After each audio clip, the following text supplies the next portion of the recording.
Welcome to our ஆன்மீக களஞ்சியம் channel. இன்னைக்கு நாம் மகாபெரிவா மகிமையில் வியாதி துக்க பரிகாரம் பற்றி மகாபெரிவா அருளியதை தெரிந்து கொள்ளலாம். ஒருவனுக்கு வியாதி வந்தால் அதற்கு பலர் பல்வேறு காரணங்களை கூறுகின்றனர். தாது வித்தியாசத்தால் நோய் வந்தது என்பார் ஆயுர்வேத வைத்தியர். இங்கிலீஷ் டாக்டர் வேறு காரணம் சொல்வார். இதற்கு மாறாக இன்னொன்று சைக்கலாஜிக்கல் காரணத்தை இந்நாட்களில் பிரபலமாகி வரும் மனோதித்துவ நிபுணர் கூறுவார். மந்திர சாஸ்திரக்காரர் குறிப்பிட்ட தெய்வ கோளாறால் இந்த வியாதி உண்டாயிற்று என்பார்.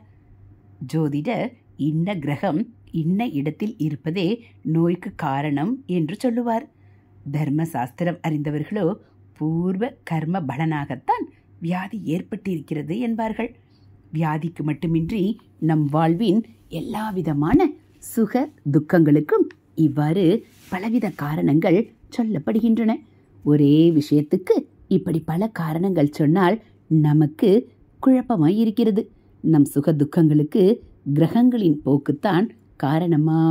ஜோதிடர் சொல்கிறபடி கிரக பிரீதி செய்வதா, அல்லது மாந்திரிகர் சொல்கிறபடி குல தெய்வத்துக்கோ அல்லது வேறு தெய்வத்துக்கோ கிராம தேவதைக்கோ செய்த அபச்சாரம் காரணமா?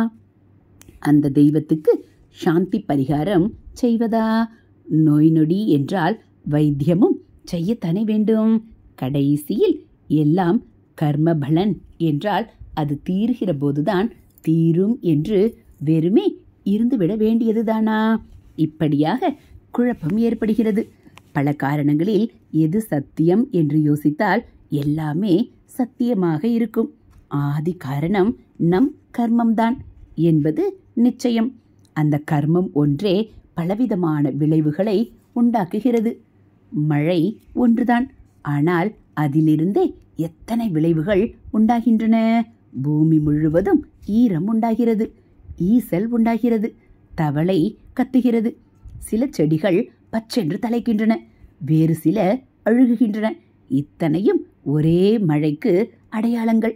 அதே மாதிரி மாந்திரீகமாகவும் ஜோதிஷ ரீதியிலும் வைத்திய சாஸ்திரப்படியும் நாம் குணம் பெற வேண்டிய வியாதிக்கும் ஒரு கர்மாவே காரணம்.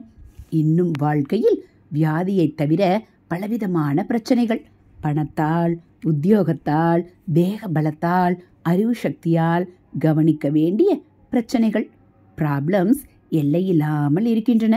இந்த பிரச்சனைகள், கஷ்டங்கள் எல்லாவற்றுக்கும் காரணம் கர்மம்தான். சயின்ஸ் படி விளைவு எஃபெக்ட் இருந்தால் காரணம் காஸ் இருந்தேயாக வேண்டும்.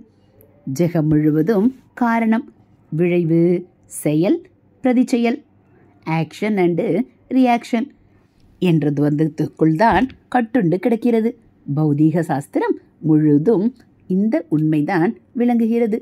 ஜட பிரபஞ்சம், ஜீவ பிரபஞ்சம் இரண்டும் ஒரே மூலத்திலிருந்தே வந்ததால் ஜகத்துக்கு உள்ள இந்த விதி மனித வாழ்விலும் உண்டு. நம் செயலுக்கெல்லாம் நிச்சயமாக பிரதி உண்டு. இன்று நாம் அனுபவிக்கின்ற சுகங்களுக்கும் கஷ்டங்களுக்கும் காரணம் நாம் முன்னே இந்த ஜென்மாவிலோ பூர்வ ஜென்மாவிலோ செய்த நல்லது கெட்டதுகள்தான். சில சமயங்களில் நம் சொந்த பாப புண்ணிய விளைவோடு குறிப்பிட்ட வேறு சிலரது பாப புண்ணிய பலனும் நம்மை சேருவதாக சொல்வதுண்டு. உதாரணமாக, குழந்தைக்கு வியாதி வந்தால் மாதா பிதாவின் பாப பலன் என்பார்கள். அவர்கள் குழந்தைக்கு சதா சுசுரூஷை செய்வதையும் மனத்தால் அந்த குழந்தைக்காக அவர்கள் வேதனைப்படுவதையும் பார்க்கும்போது இதுவும் நியாயம் என்றே தெரியும். எனக்கு இன்னொன்று கூட தோன்றுகிறது. அதாவது, நமக்கு ஒரு கெடுதல் வந்தால் அது நம் சத்ருவின் புண்ணிய பலன் என்றும் சொல்லலாம். பிரபஞ்சத்தின் சகல ஆட்டத்துக்கும் காரணம் ஒரே ஒரு பராசக்தி தான். அந்த ஒரே ஈஸ்வரனுடைய ஆக்ஞைப்படிதான் உலக இயக்கம் முழுதும் நடக்கிறது. அவன் பல விஷயங்களை சம்பந்தப்படுத்தி விடுகிறான். இந்த உலகத்தில் எதுவுமே தொடர்பில்லாமல் நடக்கவில்லை. நமக்கு சம்பந்தமில்லாதவையாக தோன்றுவதை எல்லாம் உள்ளூர சம்பந்தப்படுத்தி வேடிக்கை பார்க்கிறான் சர்வேஸ்வரன். ஒருவர் செய்கிற கர்மம், அதன் பலன் இவையே மனித வாழ்வின் சுக துக்கங்களுக்கு முதற் காரணம். இதற்கே துணை காரணமாக அல்லது அடையாளமாக கிரகச்சாரம், தெய்வ குற்றம், ஆரோக்கிய குறைவு முதலியன அமைகின்றன. ஜாதக ரீதியில், வைத்திய ரீதியில், மாந்திரீக ரீதியில் எப்படி வேண்டுமானாலும் பரிகாரம் தேடிக்கொள்ளலாம். நம் கர்மா தீருகிற போது அவை பலன் தரும். பகவான் விட்ட வழி என்று பக்தியோடு நம் வாழ்க்கையை ஈஸ்வரார்ப்பணம் செய்துவிட்டு பேசாமல் கிடைக்கிற பக்குவம் இருந்தால் எல்லாவற்றையும் விட அது ஸ்லாக்கியம். அதுவே பெரிய பரிகாரம், உண்மையான பரிகாரம். பூர்வ கர்ம சமாச்சாரம் எப்படி போனாலும் இனிமேலாவது கர்ம பாரம் ஏறாமல் பார்த்து கொள்வதே முக்கியம்.